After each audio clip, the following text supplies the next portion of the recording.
All right, so I'm trying a new app today. I'm going to work through some of the problems I gave you last week that were due on Friday. I'm going to draw on this as I talk and kind of show you how I would do them, give you some tips and some things to think about as we do some more of this practice in the weeks ahead. So, number one says to find the surface area of the rectangular prism, and they give you the net already drawn out.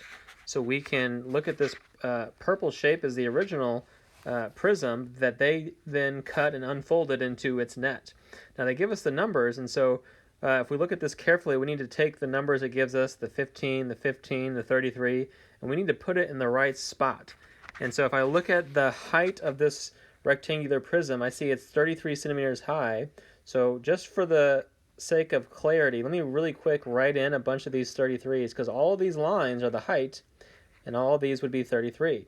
And then the base is a 15 by 15 square, so I know 15, 15, 50. These are all the little short ends. And I'm going to write it kind of all over the place just so we see where this 15 would go because the prism has been unfolded and now we've got an idea of kind of where these numbers should be. And if you look at the net, I can kind of fill in all the pieces.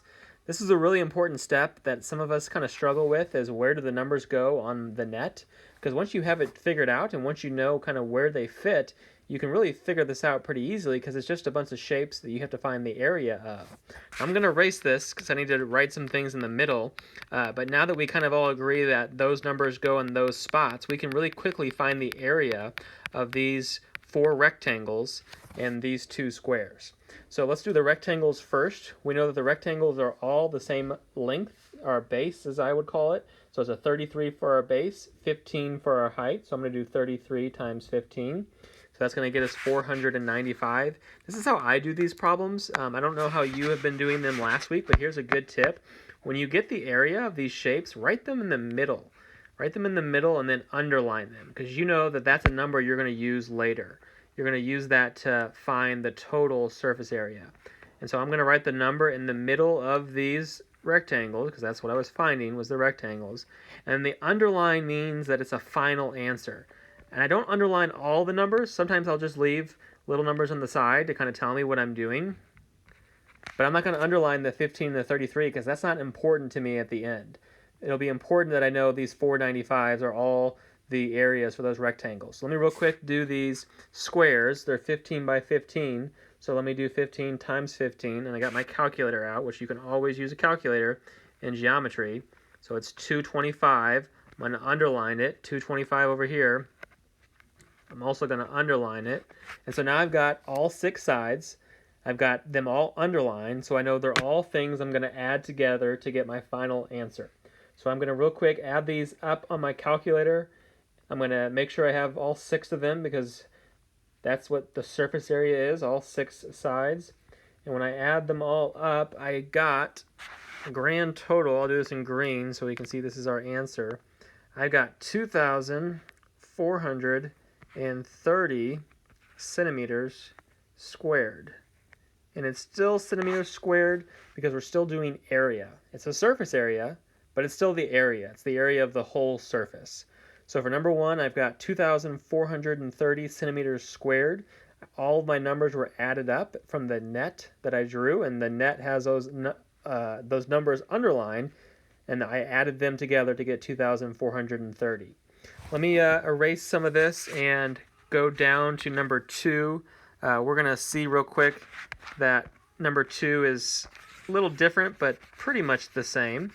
My strategy is going to be the same for number two as I find the net and then add them all together. But we've got some triangles that we're going to look at on number two. So let me go back to my pencils. Oops. You can tell this is the first time I've used this app. All right, so I've got this this is a triangular prism. It's a triangular prism because the base is a triangle. So that base on the triangle is this base right here, and it's also this base right there. We could flip it upside down, and the triangle is the base we're going to use. So let's find all the different pieces. I have the two triangles. Those are both the same. And then I have the three rectangles. And let me write in the numbers for all those different lines. So I have 8, 8, 8, 8, 8. That goes there. It tells me that from the prism. And then I've got the height of that triangle is 3.5 inches, but the base of it is 4. And if you look carefully, this is where the 4 would actually go. The 4 is all of these lines right here. So that's a 4, that's a 4. All of these are 4. And then if I'm going to do a yellow line so I don't confuse you, this yellow line is the height. And that's what's 3.5 in the picture. We'll use that in a second, but for now I'm actually not going to use that.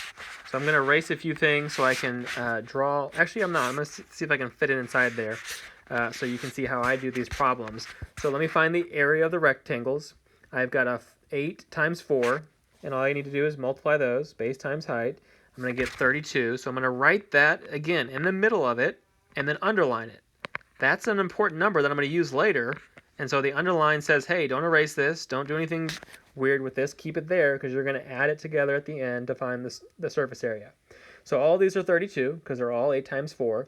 And then now I need to do the 2 triangles. And I know for a triangle I do base times height times 1/2 or divide by 2. So I'm going to do 4 times 3.5, which is 14, divide by 2, which is 7. And so 7 goes over here, underline it, and then 7 goes right here, underline it. So I've got 2 triangles and 3 rectangles. Let me add all those up. And if I do this right, I should get my surface area of 110 inches squared. And again, we're still squared because we're doing area. Surface area is still the area. So this is just a quick little tip. You don't need to do it like this, but I probably would as you draw out your net and as you figure out where the numbers go. When you get your different pieces all put together, draw the area in the middle of each piece, just like the puzzle pieces we talked about last week. Underline it so you know it's important, and then at the end you just add up all your underlined numbers together to get your total surface area. So I hope this was helpful. I'll send the answers to the other couple of problems, and we'll give you those to check over, but I wanted you to have this to look at and kind of see how I find the surface area of different prisms.